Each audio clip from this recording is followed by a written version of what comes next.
ছেলেদের না খাটনির শেষ নেই। দিনের বেলা জমিতে চাষ করে, রাতের বেলা খাটে চাষ করে।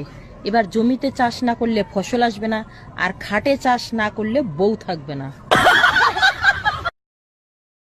এক্সকিউজ মি ম্যাম, যদি কিছু মনে না করতেন একটা কথা জিজ্ঞেস করতাম। মনে করার কি আছে বলেন, কি জানতে চান? বলছিলাম আপনার মনের ভিতরে ঢোকার রাস্তাটা যদি একটু বলে দিতেন। আয়নায় চেহারা দেখছেন? আপনারা দেখেই তো আমার বমি আসতেছে। ও মাই গড, বলেন কি আমাকে দেখেই প্রেগন্যান্ট হয়ে গেছেন?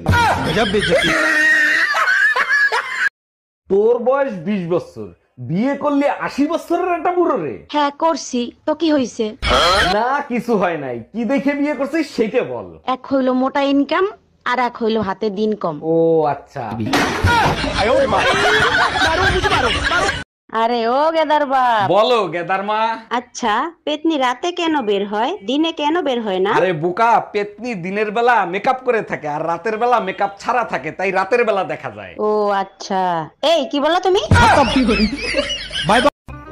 আচ্ছা তুমি বিয়ের আগে এত মন্দিরে যেতে কেন?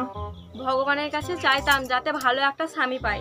তো এখন তো আমাকে পেয়ে গেছো, এখন মন্দিরে যাও কেন? এখন চাই না, এখন জিজ্ঞাসা করি, হে ভগবান কি চাইলা আমার কি দিল? জানো দুনিয়াতে দুই ধরনের বউ আছে। আচ্ছা তাই নাকি? তা কিরকম কিরকম? এক ধরনের বউ স্বামীর সেবা যত্ন করে আর স্বামীকে দিয়ে কোনো কাজ করায় না। বুঝলাম, তার এক ধরনের বউ কি করে? আর এক ধরনের বউ আমাদের সবার কাছে আছে। বুঝছি, ঘর মোছা হইলে থাল বাসন ধুইতে যাও। हम इसका पति है, हमको सिर्फ फांसी का सजा। ও দিদি, কি হলো বলেন?